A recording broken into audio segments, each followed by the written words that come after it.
If you can dodge a wrench, you can dodge a ball. What? The ending to Greed Island is a conclusion that, while sudden, efficient, and clever, leans heavily on the dynamics that make this arc specifically work. Fundamentally, it's in my view one of the best endings the series itself has ever delivered, and yet, why was I left largely unsatisfied and disappointed by the Greed Island arc as a whole? I mean, it certainly didn't have anything to do with the flawless inclusion of mankind's greatest pastime, dodgeball.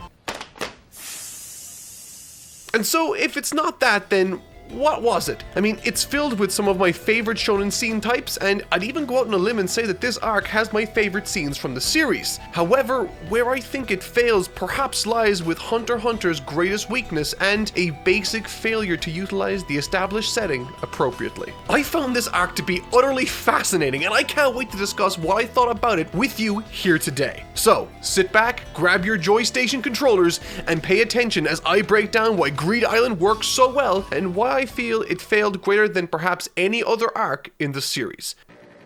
And yes, I will also make it my mission to fill this video with as many dodgeball movie references as is humanly possible.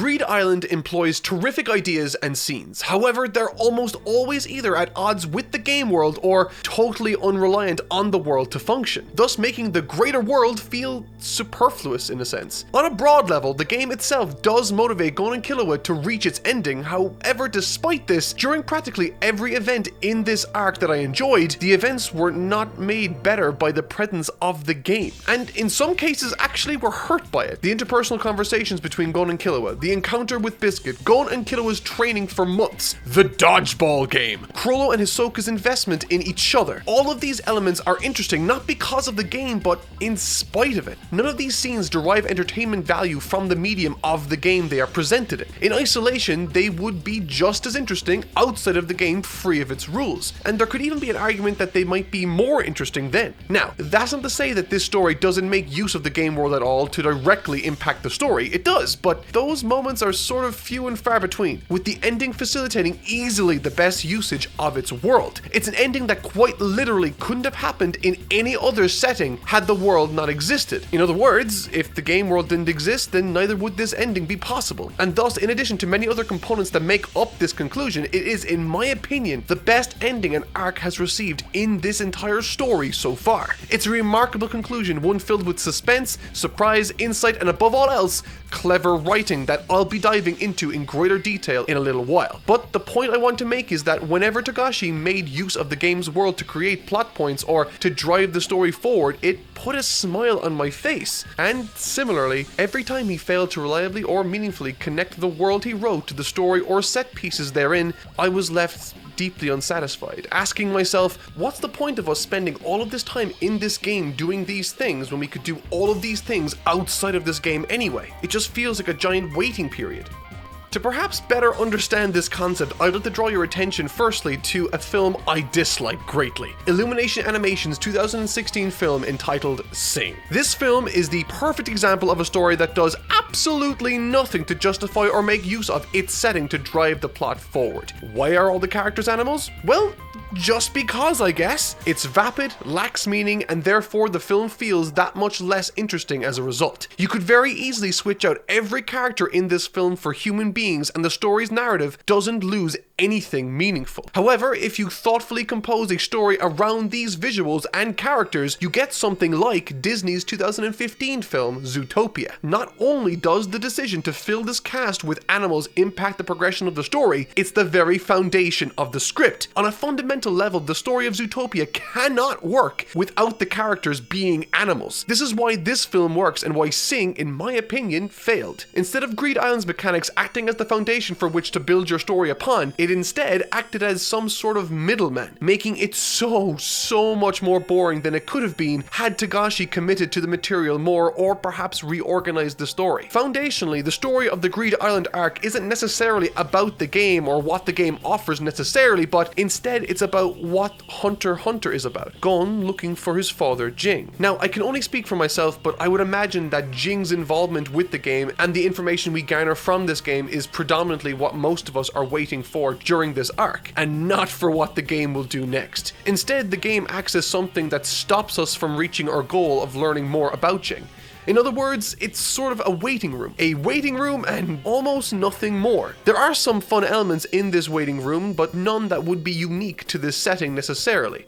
The Hunter exams were unique to the first arc, and those were the short-term goals directly attached to it. The Zoldyck family arc focused on learning more about Killua's broader family, as well as rescuing him from them, and directly made full use of that setting and those elements. In addition to that, it was so short it barely counted as an arc. Heaven's Arena is a tournament setting, and as a result, the building itself, which the arc is named after, fundamentally structures the entire story surrounding that arc, as well as it facilitating the arrival of Nen into the greater world. And York New City was about Kurapika's struggle and vengeance, while Gon learned a considerable amount about his father, all the while pushing towards a common conclusion. Every arc got us closer to this next ultimate goal, which was Jing. But Greed Island begins with Jing saying that he won't find him there and for Gon to just have fun trying to win and get out. That's it. Naturally, more comes from this at the end, which is why I think it's the best ending this series has produced, but from a structure standpoint, unlike Heaven's Arena that felt very distinct with a built-in structure, because Greed Island is an open-world card game, the rules we are required to learn, the dozens of characters we are expected to keep track of, and the open-world, open-ended nature of this game only served to bore me on occasion and only provided a loose or flimsy structure to its story at best. Similar to saying all of my favorite scenes in this story could have come from any of the other arcs and made just as much sense in those with the same sort of build-up and perhaps even more tension.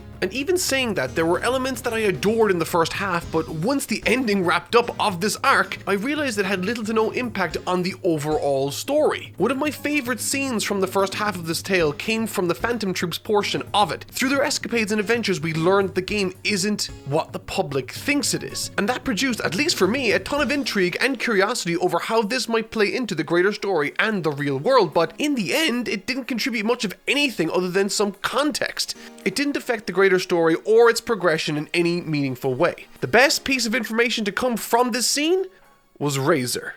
This is the section and antagonist which most fans can agree is the best part of this arc. The bomber had some upsides, absolutely, and I will be talking about him a little later, but Razor, whether Togashi intended him to be or not, was by far the most intriguing aspect of this tale. Despite that revelation from the Phantom Troop not necessarily going anywhere significant, the discovery of a particular character called Razor definitely raised a few eyebrows. His direct association with Jing, the main goal of this entire story, by default made him massively interesting as an individual on his own to me, but now that he stands between Gon and everyone from getting their hands on a card the bombers don't have yet, this mission suddenly became exciting. Finally, we get to strip away all of the unnecessarily convoluted game mechanics in lieu of the best part of this entire arc: Gon's team versus his in a number of interesting sports or competitions. The first try, it didn't go so well, but you know what? That's okay, because now we can recruit the best the world has to offer, like Hisoka, who, with his hair down in the manga, looks just like Light Yagami from Death Note, if he had a proclivity for small children. I mean, let's be real here. The scene where Hisoka decides to join the boys is the most screwed up thing I think I've ever read in a manga.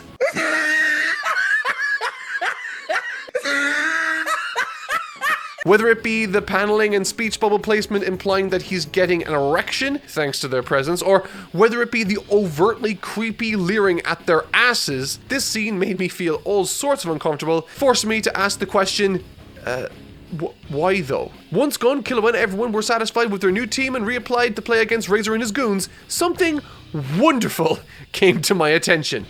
They are playing dodgeball. It's a bold strategy, Cotton. Let's see if it pays off for him. Having come to the realization that the bomber effectively forced them all to engage in an 8v8 dodgeball match for all the marbles, I'm inclined to say that despite all the bad things I will no doubt say about him later, he is, for the duration of this fantastic sports game, the greatest villain in all of fiction for facilitating this. But all is not as it seems in this crazy world of Hunter x Hunter Dodgeball, because the rules are slightly different and I wasn't prepared to have all of Patches O'Houlihan's rules thrown out in favor of some brand new ones, but I quickly found my footing here. And all jokes aside, this dodgeball game is one of the most shonen performances I think this arc and maybe even this series has ever done, and I'm here for it. Right off the bat, Togashi does a great job with establishing Razor as both dominant and ruthless.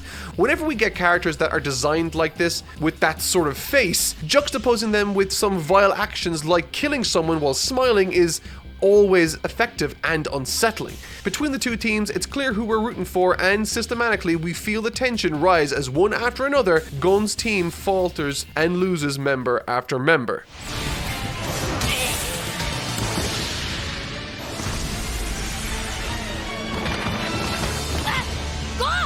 Ouch down, population you, bro! This dodgeball match absolutely raises Gon's standing among the rest of the cast. Where the others like Biscuit and Killua were willing to concede or take a dirty victory, Gon straight up refuses to accept anything other than an absolute dominant performance in victory. His tenacity, his decisiveness, his leadership, and his toughness are all on full display here. Despite being outmatched and knocked out once before, not only is he willing and determined, but he's confident in his own power and ability, and he's got a plan. And while Killua and Hisoka are apprehensive at first, they backed this little spiky-haired kid 100% when it mattered. Furthermore, what impressed me the most about this scene wasn't necessarily the hype action and stakes, it wasn't the amazing utilization of Gon's new technique even, but instead it was the use of all of those components to distract from the best save I've ever seen a series deliver. Moments after Gon hits the dodgeball with everything he's got, Razor, despite Gon's enormous efforts, deflects the ball into the air, still in play. Razor confidently seems to be safe with it floating right above his head on his half of the court when...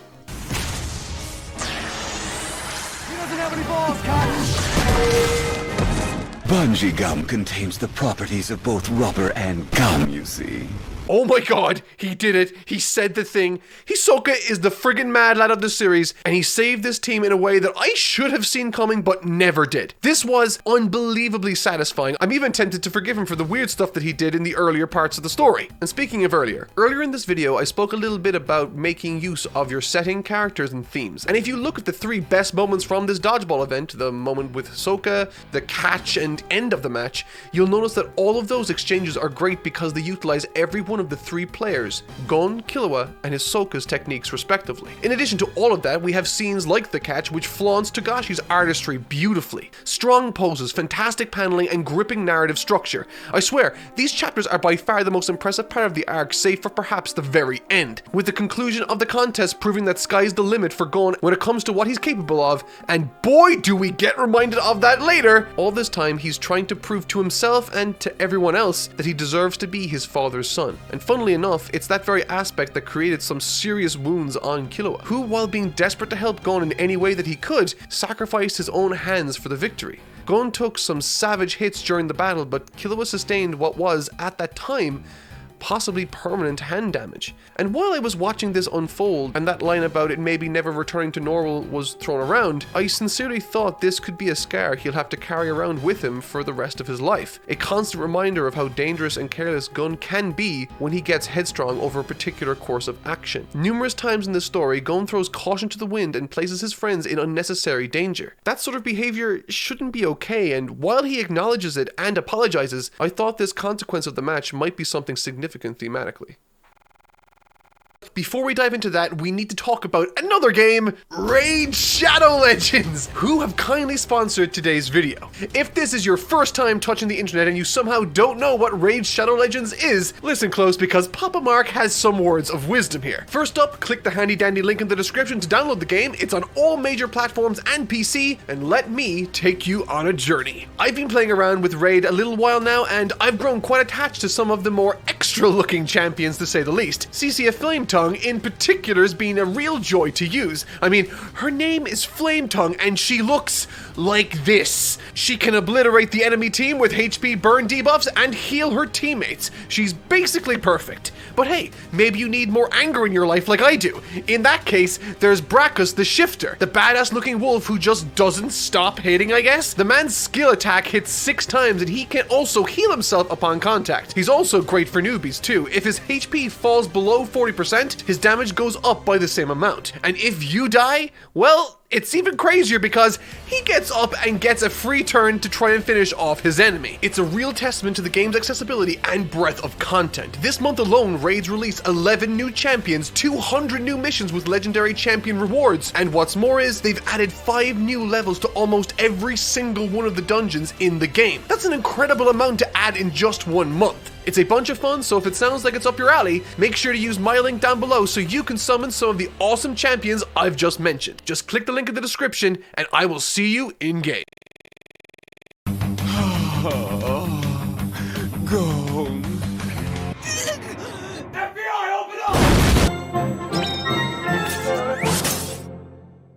I do not like how immediately after the epic dodgeball match with someone directly tied to the main goal of this story, the stakes immediately plummet and shrink as we go back to playing the game again. And let me make something perfectly clear. I am totally on board with wanting to like this game. I really am. But when we switch from what was once awesome to now going back to dual disc card collecting things, I can't help but feel a little deflated. And unfortunately for the villain, I didn't find him to be entertaining either. We don't know much of anything about him, and he isn't really all that impressive. He did one thing in the entire story that I thought was noteworthy, and since then has done little else apart from wait for the plot to come back around to him whenever it gets off of something unfortunately more interesting. With that said, however, there's a decent effort on behalf of Togashi to establish these bombers as the villains of this game by contrasting them heavily with Gon and Killua's playstyle. While they are on top of the world, riding high with almost all of the cards, the few that they are missing highlight the difference and establish them as the villains of this story. In storytelling, contrast is one of the most important elements or tools in a writer's toolkit to achieve a desired effect. Honestly, I could write an entire video about how contrast and anticipation are one of the most important things in story writing, but in short, in order to bolster our support for Gon and our distaste for the villains, we are shown 2 examples of their behavior literally side by side. The villains swindle their way into getting more cards from a deal, and Gon quite literally uses one of his own cards he recently acquired that is valuable to help out people he met a long time ago in the story. People who didn't give him anything in return for his prior kindness, but he thought of them when he got this card, and that speaks for something.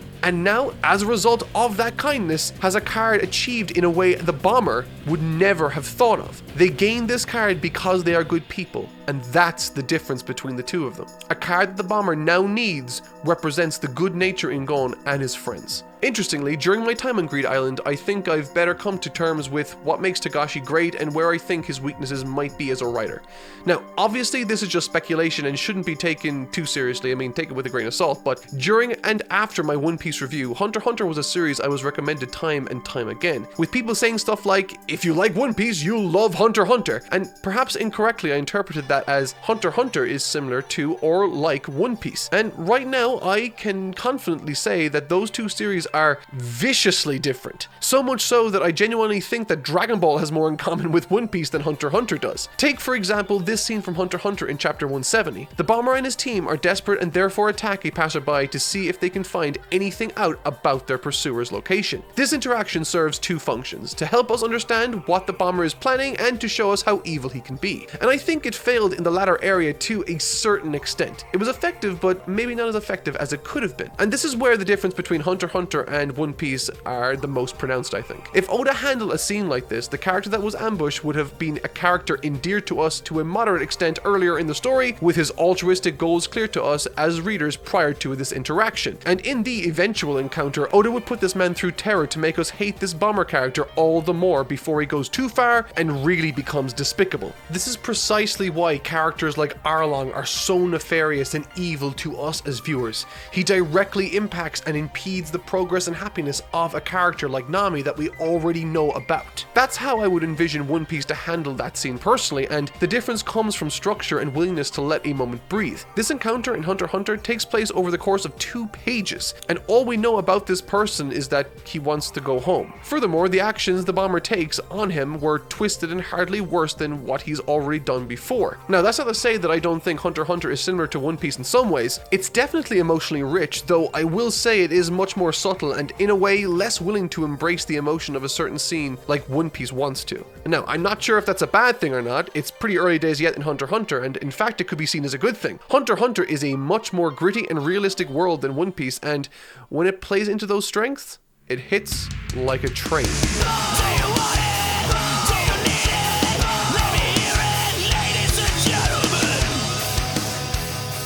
The final fight between Gon, Killua and Biscuit versus the Bombers was not only a nail-biting affair, but for me facilitated the single greatest ending the series has ever seen. And the best part about it is that it utilized and made necessary the rules of the game. In order to fend off these Bombers to buy time for Gon and Killua to heal and prepare, the rules of the game and the mechanics of it are used to full effect and in interesting strategic ways as they become the focus of the narrative for some time. Counting how many accompany cards they have, as well as stalking out places to replenish the supply, this very much feels like a tense and realistic depiction of the struggles one might find in the real world if they were to play this game. What's more is when the action does reach fever pitch and Gon does finally go head to head against the bomber, the decisions made visually with the implementation of gore makes it immediately memorable while also reinforcing the psychotic tendencies Gon possesses and how he's developed a pride in himself over the course of this story. I'm not sure I'm a fan of the latter from a moral standpoint, but narratively, it's really solid considering the way Gon is developing. Once again, the way Gon utilizes the rules and the cards at his disposal, along with some clever planning and thinking with his Nen, yielded one of the best hand-to-hand or hand-to-stub contests that this story has thrown my way yet,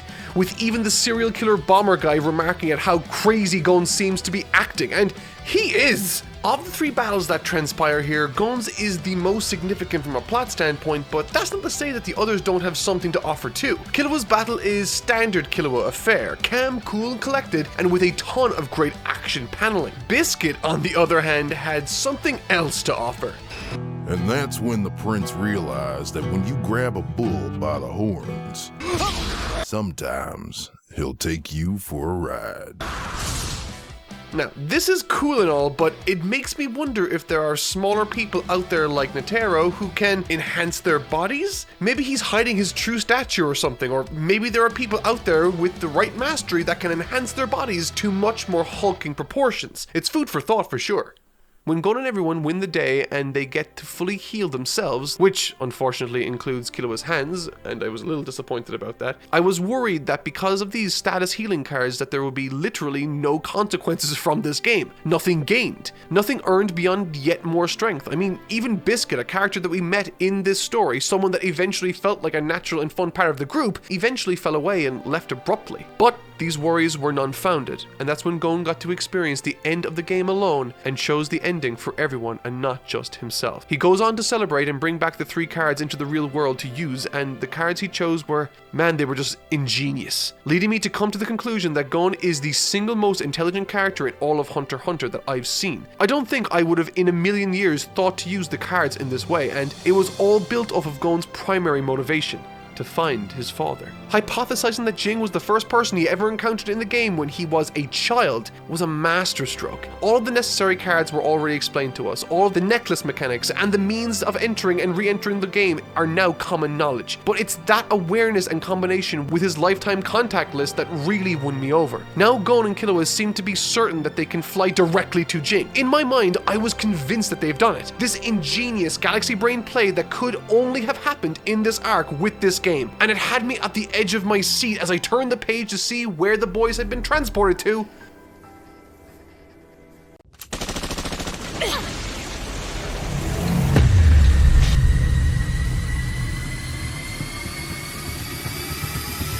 Oh, hello, Mr. Chapter 1.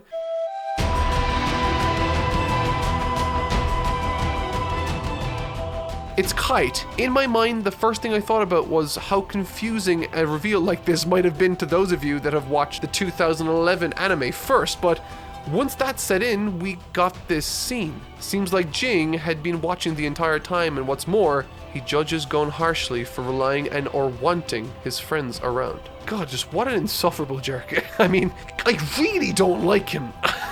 And you know what the exciting part is? Next week, I'll be starting my coverage on the Chimera Ants arc. I literally can't wait. I'm gonna go read now. Things are getting crazy, so see you all next week, guys. Thanks for watching.